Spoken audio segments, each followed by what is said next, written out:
करने वाले हैं पदार्थ के रसायन के आधार पर पदार्थ के विभाजन। क्या बात करने वाले हैं? कल के वीडियो हमने बात किए थे भौतिक आधार पर पदार्थ के विभाजन। आज की इस वीडियो में हम बात करेंगे रसायन के आधार पर पदार्थ के विभाजन। तो रसायन के आधार पर पदार्थ के विभाजन 3 प्रकार से है। एक है तत्व, उसके बाद दूसरा है यौगिक और तीसरा है मिश्रण। क्या है? पहला है तत्व, दूसरा है यौगिक और तीसरा है मिश्रण। तो तत्व, आइए पहले तत्व को जान लेते हैं। तत्व यानी एलिमेंट, यह एक समान परमाणुओं से मिलकर बने होते हैं। क्या होते हैं? एलिमेंट जो होता है ना, समान परमाणुओं से मिलकर बने होते हैं। उसे क्या बोलेंगे? एक समान परमाणुओं से जो मिलकर बने रहेंगे तो उसे बोलेंगे एलिमेंट यानी तत्व बोलेंगे। तो यह 3 प्रकार के होते हैं। तत्व कई प्रकार के होते हैं? 3 प्रकार के। 3 प्रकार में है, पहला है धातु और दूसरा है अधातु और तीसरा है उपधातु। तो आइए सबसे पहले धातु को जानते हैं। तो धातु का काम क्या है? चालक यानी धातु चालक। धातु में कौन कौन पाया जाता है? चालकता गुण पाया जाता है। चालक भी उसको बोलेंगे, धातु को चालक भी बोल सकते हैं। इसमें धारा प्रवाहित होती है। क्या होता है? धातु में धारा प्रवाहित होता है, इसीलिए उसको क्या बोला जाता है? चालक कहते हैं। तो धारा यानी करेंट, धातु में क्या होता है? करेंट प्रवाहित होता है। जैसे में हो गया लोहा, कॉपर, तो लोहा में करेंट तो जाता है।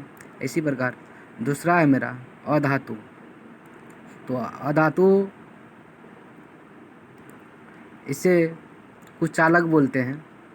यहाँ लिखे नहीं है हमने, तो कुचालक बोलते हैं और धातु को इंग्लिश में बोलते हैं इसको नॉन मेटल।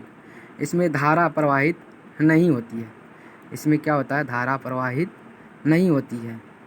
जैसे में गैस, कार्बन, जैसे गैस CO2 गैस, इसमें धारा प्रवाहित होगा।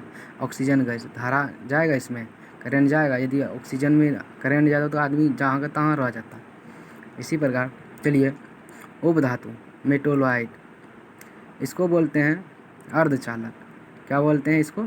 अर्धचालक कहते हैं इसको। इसमें सीमित मात्रा में धारा जाती है। इसमें सीमित मात्रा में क्या होता है? धारा जाती है, इसे अर्धचालक भी कहते हैं। जैसे में इसका हो जाएगा सिलिकॉन, जर्मेनियम, इसमें सीमित मात्रा में क्या होता है? धारा जाता है। इसी प्रकार मेरा फिर है तत्व का हो गया। उसके बाद क्या है? दूसरा मेरा तत्व के बाद रसायन के आधार पर है यौगिक। तो यौगिक यह 2 या 2 से अधिक तत्वों के निश्चित अनुपात में मिलने से बनता है। इसका निश्चित सूत्र होता है। यानी यौगिक जो है ना, 2 से 2 तत्व, यानी 2 से 2 तत्व जब मिलते हैं तो उसी को बनता है ये यौगिक। इसका निश्चित कोई ना कोई सूत्र होगा। जैसे कि हाइड्रोजन प्लस ऑक्सीजन मिलके क्या बनाता है? जल बनाते हैं। जल एक प्रकार का सूत्र होगा। जहाँ की हाइड्रोजन एक तत्व है और ऑक्सीजन भी तत्व है, दोनों जब मिला है तब ना यौगिक बना है। तो आइए, यह 2 प्रकार के होते हैं। क्या होता है?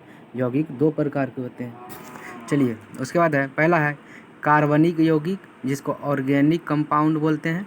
उसके बाद दूसरा है अकार्बनिक यौगिक, जिसको इनऑर्गेनिक कंपाउंड बोलते हैं। तो कार्बनिक यौगिक को जानते हैं। आइए, तो इसमें कार्बन अनिवार्य रूप से होता है। क्या होता है कि कार्बनिक यौगिक में कार्बन अनिवार्य रूप से होता है। जैसे में CH4, CO2, इसमें जैसे कि CH4 यहाँ जो है कार्बन है, उसके बाद CO2 यहाँ भी क्या है? C जो है कार्बन है, कार्बन का होता है। तो CO2 कार्बन डाइऑक्साइड, इसमें भी कार्बन है। इसी प्रकार अकार्बनिक यौगिक, इसमें कार्बन उपस्थित नहीं रहता है। अकार्बनिक यौगिक में क्या होगा कि इसमें कार्बन उपस्थित नहीं रहता है। जैसे में H2O, यहाँ पर H2O है लेकिन कार्बन है नहीं है। Fe2O3, इसमें कार्बन नहीं रहता। आइए इसके बाद है फिर तीसरा मेरा, यहाँ पर हो गया तत्व, यौगिक, उसके बाद मिश्रण। आइए मिश्रण के बारे में जानते हैं। मिश्रण यानी मिक्सचर इंग्लिश में बोलते हैं इसको। मिश्रण 2 या 2 से अधिक पदार्थों को किसी भी अनुपात में मिला देना मिश्रण कहलाता है। यानी 2 या 2 से अधिक पदार्थ को जब किसी भी अनुपात में हम मिला देंगे उसको क्या बोलेंगे? मिश्रण कहते हैं। यह 2 प्रकार का होता है। एक विषमांग हेट्रोजीनियस जिसको बोलते हैं, विषमांग जिसको बोलते हैं, हेट्रोजीनियस इंग्लिश में। और जो दूसरा है समांग मिश्रण, जिसको होमोजीनियस बोलते हैं। तो विसमांग मिश्रण को देख लेते हैं पहले। इसमें मिश्रण के विभिन्न अवयव दिखाई पड़ते हैं, जैसे कि अरहर और मसूर का दाल एक जगह मिला देंगे तो उसमें ताल लग जाएगा कि मसूर का दाल लिया है, अरहर का दाल वहाँ दूसरा कलर का है। इसी प्रकार जब चीनी और नमक को एक जगह मिला देंगे तो चीनी का दाना बड़ा होता है और नमक का छोटा, ऐसे पता चल जाएगा। तो ये विसमांग मिश्रण हो गया। इसी प्रकार अब समांग मिश्रण को जानते हैं। इसमें मिश्रण के अवयव दिखाई नहीं देते हैं तथा मिश्रण के हर एक अंश का गुण धर्म समान रहता है। जैसे कि अरहर और मसूर को जब पानी डाल के दाल बना दिया जाए तो कैसा ताल थोड़े लगेगा कि ये अरहर है या मसूर है। इसी प्रकार दूसरा हो जाएगा चीनी नमक का शरबत। जैसे चीनी और नमक को पानी के साथ मिला देंगे, शरबत बना देंगे, ताल थोड़े लगेगा ये चीनी है ये नमक है। ये हो जाएगा समांग मिश्रण। तो इसी प्रकार है, आइए जान लेते हैं आप। और एक याद रखने वाली बात है कि समांग मिश्रण को विसमांग मिश्रण को समांग बनाने के लिए जलीय विलयन बनाया जाता है। क्या होता है? विसमांग मिश्रण को समांग मिश्रण बनाने के लिए जलीय विलयन बनाया जाता है। अलग अलग धातुओं को गर्म करके उनका विलयन बनाकर मिला देना मिश्र धातु कहलाता है। क्या कहता है? अलग अलग धातु को क्या करते हैं? गर्म करते हैं और उनका विलयन बनाकर मिला देना मिश्र धातु कहलाता है। अर्थात मिश्र धातु एक समांग मिश्रण है। क्या है कि मिश्र धातु क्या है? एक समांग मिश्रण है। इसी प्रकार जैसे में यहाँ पर है कि 99% लोहा प्लस 1% कार्बन जब मिला देते हैं तो क्या बन जाता है मेरा? स्टील जैसे में।